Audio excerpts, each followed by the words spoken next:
Welcome back, listener, to the History Files podcast. My name is Blake Hamilton, and today we're going to be talking about one of the most astonishing claims on the historical record. We are going to be unpacking and looking at the leading naturalistic causes and supernatural causes for the resurrection of Jesus of Nazareth. Just a bit of context to get my own sort of bias and whatnot on the table. This was something that I had not, I guess, in any great earnest investigated until the last 6 months or so. I had been part of Catholic school my entire life. However, when it came to the story of Jesus Christ, this was always something that I found quite hard to believe. On reflection, it was also nothing that or something that I had never put any time into researching myself. I simply heard the supernatural claim, and whilst I had a belief in God or some sort of supernatural being that I didn't understand, the claims of a man dying on the cross and coming back to life was something that I found quite hard to believe. And therefore, I dismissed any sort of historical inquiry.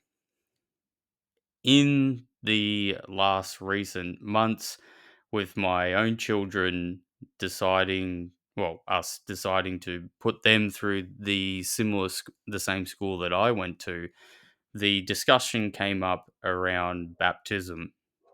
And being the sort of person that I am, I decided that I was not going to put my daughters through a sacrament into a community that I was not 100% invested into. I thought that that would be disrespectful to everything that they stood for. It was not that I didn't agree with, you know, Catholicism. I was like agnostic and upheld a lot of Christian values, but I really needed to once and for all figure this out for myself. And so I decided to do what I would do with any other topic and delve into it with a level of honesty as well as critical thought. And what I found along the way was not so much a smoking gun, but also a greater understanding of why Christians believe, and now I believe, that there is a incredibly strong case for the resurrection of Jesus. So in this episode, what we're going to be looking at are the naturalistic claims, the historical accounts of Jesus and the crucifixion and what took place afterwards, and perhaps a bit of an appreciation about the lesser known facts of this event. And I'm just hoping that if this is something that you have not looked into before, just like me who had ignored it for you know, many, many years, 20 odd years of my life, I'm just hoping that if you could spend 10 minutes listening to this, you might be able to go down the rabbit hole and have a bit of a look for yourself. So, to start off with, what are the things that I discovered that the vast majority of historical scholars, both theological and secular, agree are historical fact? So, first of all, the things that they agree are solid historical fact in terms of the ancient record is that there was an individual called Jesus, also referred to as the Christos, who was executed by the Roman Empire under the governor of Pontius Pilate. All of that, of what is claimed in the Gospels, is something that historians believe is historical fact. This is because it's collaborated by other historians close to the time, from Tacitus, as well as other Jewish scholars who would have had zero incentive to endorse the growing spread of Christian belief, as it would have diluted their own authority. The other thing is the empty tomb story. Whilst it is more debated around the empty tomb, somewhere around, I think a recent survey suggested that 75% of critical scholars believe that the empty tomb was fact, that, after 3 days, the tomb was discovered to no longer have the body of Jesus Christ. I think what stands out as more from a historical, sociological point of view, um, is the fact that the Gospels are very clear in stating that it was three women who discovered that the tomb was empty. Now, by today's standards, this would not be a detail that would matter, but in first century Jewish and Greco-Roman culture, um, women's testimony what did not mean anything. And in fact, in Jewish circles, women's testimony could not be used in like legal proceedings, which again was something that I was not aware of at all. And if you were simply trying to spin a narrative to convince people of something that was an outright fraud or a lie or a hoax, you would not be incentivized whatsoever to have women to be your first witnesses. It would just simply make no sense. It would be like me being like making up a hoax today and finding, I don't know, it's hard to it's hard or difficult to label, like, I don't know, someone who was on drugs at the time, someone who was highly intoxicated, just some person who their credibility would not be worth anything, or their testimony would not really be worth anything. So that was something that was also pretty interesting. The next claim is the boldness which was adopted by the followers of Christ. So we know that Jesus in the accounts was crucified, and that even in the Gospels itself, or this is where the main accounts are coming from, that the followers of Jesus had scattered to the wind. They had either betrayed him, or denied him, or abandoned him, and they were in hiding. And what was also quite interesting in my research is that Jesus was not the only figure going around this part of the world claiming to be, the Messiah, and that the original thought in Jewish culture or the Jewish faith was that the Messiah was going to be some sort of political figure or some sort of warrior figure. And there were at least two other notable individuals who were getting around at this time and claiming to be the Messiah. And both of them were captured and killed as well. And their movements turned to nothing. That what was most common at the time is that prophets or zealous rabbis or teachers who gained a large following, once they got too big for their boots, essentially, and they were put to death or tortured or humiliated, followers scattered to the wind. They did not respond in the way that we see in the Gospels, or that we see in early accounts of Christians and Christian communities. That in fact we had individuals who were fearing for their lives, fearing for the death of their teacher and the death of this movement, um, after 3 days, return to public life and start preaching with a new boldness in the very city that killed Jesus.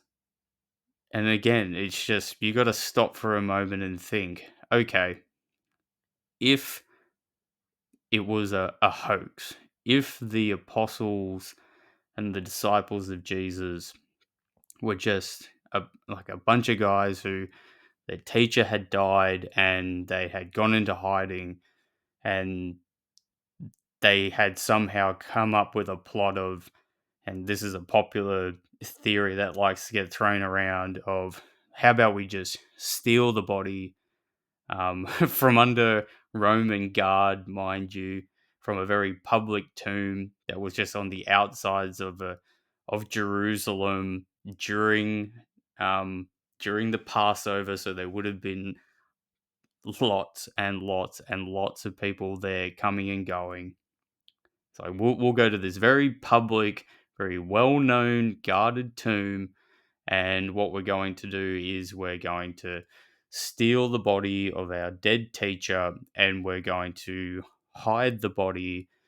And the Romans and the Pharisees, who have every single incentive in the world to then find this body because they do not want this movement to continue, hence the crucifixion. We will be smarter than them, we'll hide the body so that they can't find it. And then what we'll do is we will go back out into the public sphere, and we will start preaching and we'll start putting our neck on the line, and we will just pick up where Jesus left off. And all of us will end up living the rest of our lives in persecution, and many of them, being killed in some of them more brutal ways than even Christ did. None of them got riches, none of them got um, fame or notoriety at the time, and early Christians then suffered for 300 years of persecution and like, targeted annihilation by a series of Roman emperors. So it just really seems to be quite unlikely that people would go through all this effort and have such conviction, um, to lay their bodies and lives on the line for something that they knew was just an outright lie. I Again, if I'm just putting myself in the shoes of this situation, I don't think that there is any lie that I could maintain to my death. And for what? Like, for no material gain whatsoever. It just seems to be a very straw man argument to say that this was just all just sort of made up. So, what are some of the counter arguments? Other than the one that I just laid out there of, it was they stole the body and it was just an outright lie, and they evaded the Roman Empire and the Jewish authorities, and then decided to live a life of persecution, and what ultimately led to the disciples dying. Um, it's like, what are some other naturalistic causes? Some of the ones that get referred to, and I'll mention two, would be the hallucination explanation, that in their grief, the disciples genuinely believe that they saw Christ risen. However, critics would say that this was like a mental trauma sort of experience. What I guess is perhaps a little bit more harder to believe with this, And it's also hard to believe the supernatural claim of somebody coming back to life. Hence, by the time you get to the end of this, you're going to have my realization that, well, something supernatural did happen, and it's kind of like you get to choose when you get to the end. But hallucinations don't happen to multiple people in separate locations or to large groups. Like, I have never heard that. And there is not examples of, like, again, just imagine, and it's always good to just bring it back to reality. Just imagine that you suffered a hallucination about your friend who had just been killed coming back to life, sharing a meal with you, and all the other people in the room with you also had the same hallucination, and people outside of the city had that same hallucination, and a person, Jesus's brother, who kind of distrusted Jesus, like, he had no incentive to continue like this mission because he wasn't like a devoted believer. And then you have Paul, who was someone who outright persecuted early Christians converting, saying that he had seen Jesus. And then you have references from Paul saying groups of up to 500 people saw him at once. Um, I think it gets a little bit dicey if people start saying, well, maybe the 12 disciples saw him and they all had a hallucination all at the same time. Um, and then maybe Paul did because he had, I don't know, some motives to give up his entire life devotion to the Jewish faith to pursue a messianic following. It was like following of a dead rabbi, I guess. And let's just ignore the 500 thing because that is just, too crazy to explain. We'll just say that that's a lie. You can see that this explanation has a lot of ad hoc, like, leaps of faith, and a bit of picking and choosing for it to work properly, which is not quite is not very honest. Not to mention, if all these people had hallucinations, and they genuinely, and it was no fault of their own, and they genuinely believed that Christ had risen, this could have been easily dispelled by the fact that there was still a decomposing body in a public tomb. So you have to have two things happening for the hallucination one to work.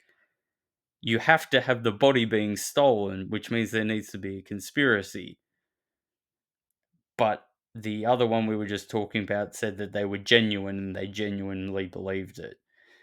So now the counter argument to Christ coming back to life and, proving his prophecy is you have his followers committing to a conspiracy and then all having these separate hallucinations of other people, and other people having hallucinations who wouldn't have been involved in the conspiracy and would have been active opponents of Christ also having hallucinations, and then them forgetting that it was a conspiracy, maybe. And you can see how this is all getting very, very dicey. And there is one more theory. The last theory is the swoon theory, and I think this one's, a bit ridiculous. And I say that from the fact that if you are relying on the swoon theory, and the swoon theory, I should explain, is that Jesus didn't actually die on the cross. You're assuming that, the Romans were having a bad day that day. What we know from the historical record is that the Romans were really good at killing people in horrible ways. And the crucifixion was a nasty, horrible, public, humiliating, torturous death. And it was that by design. It was used by the Romans to send a message that you do not mess with the authority of Rome. This, the fact that this is even a theory, again, just signals to me that we have critics clutching at straws. That they're assuming that in this one account you have a political rebel who's stirring up trouble being nailed to a cross and being killed via crucifixion. He somehow, I don't know, just faints up there, and then they take the body down and then they put it in the tomb, and then he recovers and then shows up. And again, it's just like, what are we even talking about? It's all these theories, honestly. If this is the best that people can come up with, it's honestly easier to believe that, you know, he was the son of God and he came back to life, to be honest. And I know that there is no smoking gun, but like I said halfway through this recording, it really feels like you're left with a choice. And there is no scientific way to prove any of these responses, because that's not how history works, or any of these theories. That history is based on accounts. And the fact that there is even the wealth of accounts that there is about this carpenter's son who is, again, living in a minority fringe group, in a minority which is Judaism, or just being a Jew, on the fringes of the Roman Empire. The fact that he has 4 biographical accounts written about his life, even that is incredible. And it was something that I didn't appreciate. And I was listening to an archaeological historian, talk about this. He said, "Do you know what other person or persons at that time had just as many um, biographical accounts from different people talking about their life?" It was the emperor. So you have Jesus, who is a nobody, having the same amount of uh, biographical records about him as the Emperor of Rome. And again, you need to appreciate that. Like, you might be thinking in your head of like, "Oh, well, you can just write books." And it's just no. Like, we're talking about the Roman world. And again, being a modern history person, I didn't appreciate this. That you're living in a world 2,000 years ago, under, in antiquity. You're living in a time where so many people are illiterate, and writing books are an absolute luxury. The creation of just one of these gospels would have been like a small fortune to commission, to make. It wasn't something that, some crazy follower of Jesus just sat down in his own time to make. Like, you don't just, there aren't reams of paper that you buy. That books in the ancient world take a long time to construct, and they're very careful about the economy of words. And then when you learn that, it explains why it takes so long to make them. Because if you're going to write something down and commission a book that's going to be, tens of thousands of dollars to produce, like you're going to be careful. It's different to writing your essay or your newsletter the night before it, or even like on a digital document today where it costs you nothing. Like, imagine how long we would take to write things and how carefully we would write things if we knew that every time we had to write something, it cost us tens of thousands of dollars. So that to me just, it's like I learnt so much about how incredible it is that the Gospels even existed. And that simply just going, oh no, that's the drinking the Kool-Aid bit, or that's the that's what they want you to read. That's full of bias. You can't believe anything coming out of the Gospels. That's just simply not true, because if you stand by that account, you can't believe anything from antiquity. It's like, why would you trust any of Caesar's biographies? Or why would you trust any like historical accounts about Alexander the Great? It's like it's like the records about him are written like so much later. Like, there is so much I have learned. And and this recording has been so much longer than 10 minutes. But it is so fascinating. And it is probably, if you are historically minded, one of the most fascinating investigations that you could possibly undertake. And I highly recommend it. Thank you very much for listening. I'm Blake Hamilton.